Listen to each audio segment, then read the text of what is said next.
बिस्मिल्लाहिर्रहमानिर्रहीम अस्सलाम वालेकुम वरहमतुल्लाहि वबरकातुहू।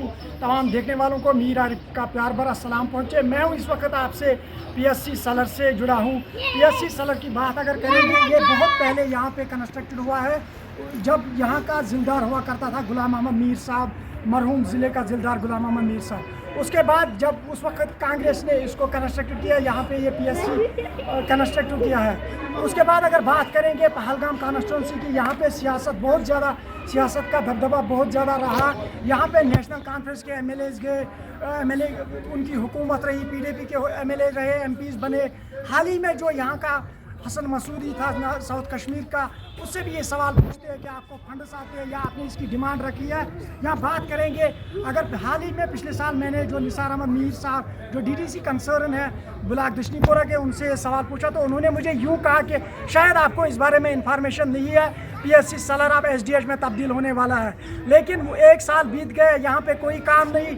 शायद मुझे ही वो इन्फॉर्मेशन नहीं थी, जब उनको वो इन्फॉर्मेशन थी या उन्होंने उसमें पहल की तो वो काम कहाँ गया, इसका हाफिज तो खुदा ही है। बात करेंगे रफ़ी अहमद मीर की, उनका भी पॉलिटिकल कैरियर बहुत बड़ा है, लेकिन पिछले साल उन्होंने, जब वो अपनी पार्टी के जनरल सेक्रेटरी बने 2-3 सालों से, तो उन्होंने गवर्नर साहब के ये सामने ये इशू रखा है, यहाँ पे एसडीएच होना चाहिए।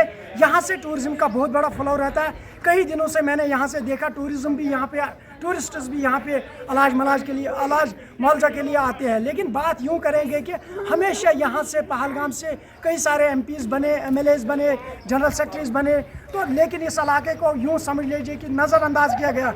जो ये कैंडिडेट्स है, इनको जो लोगों ने अपना वोट दिया है कि अपने सहूलियत के लिए और उनकी डिमांड्स पूरी की जाए, लेकिन इन एमएलएज का सबसे ज़्यादा इसमें इंटरफेरेंस रहा कि नरेगा में या पीएमए तहत के जो हट रहा कि वो खाली इस नरेगा में या पीएमएवाई में या वो एसबीएम टॉयलेट बस में किसको दिया जाए न किसको ना दिया जाए, जबकि इनको काम करना था कि लोगों की बेसिक सहूलियत इसके लिए जो इनका वो जिसमें इनका इंटरफेरेंस नहीं करना चाहता उसमें किया कि किसको काम दिया जाए किसको नहीं दिया जाए। लेकिन जो लोगों को बेसिक फैसिलिटीज़ गवर्नमेंट की तरह मिलती चाहे, जो इंफ्रास्ट्रक्चर में बेसिक इंफ्रास्ट्रक्चर में आती है, उसमें हेल्थ सबसे पहले आता है, पानी आता है, इलेक्ट्रिसिटी आती है, या कई सारे मसले या स्कूल्स आते हैं। अगर बात करेंगे यहाँ पे मेन प्रॉब्लम की, यहाँ पे डेंटल एक्सरे की फैसिलिटीज़ नहीं है जो एक पीएससी सेंटर में होती है, वो यहाँ पे नहीं है, तो लोगों को बहुत ज़्यादा मुश्किलात का सामना करना पड़ता है। इसमें अगर बात करेंगे डॉक्टर्स की, तो उनकी कोई दोष नहीं है, वो वेल प्रोफेशनल अपना काम अंजाम ठीक से देते हैं। लेकिन इस इलाके की डिमांड हमेशा ये रही है कि यहाँ पे एसडीएच अस्पताल होना चाहिए। ये इलाका बहुत बड़ा है और यहाँ से टूरिस्ट का भी बहुत बड़ा फ्लो रहता है। यहाँ पे हमेशा लोगों को बहुत ज़्यादा मुश्किलात का सामना करना पड़ा, उन्हें श्रीनगर जाना पड़ा, उन्हें अनंतनाग जाना पड़ा। जो दहाड़ीदार मजदूर है या यहाँ पे फार फ्लंग एरियाज से लोग आते हैं, उनको भी बहुत मुश्किलात का सामना करना पड़ता है बेसिक सहूलियतों की वजह से। और इस अस्पताल को अपग्रेड की लोगों की मांग है। तो जब हमने मरकज़ी अवकाबाड़ी से बात की तो उन्होंने भी कहा कि हमने कई बार इसमें लिखा है, जब गाँव की और प्रोग्राम था उसको भी नज़रअंदाज किया गया है।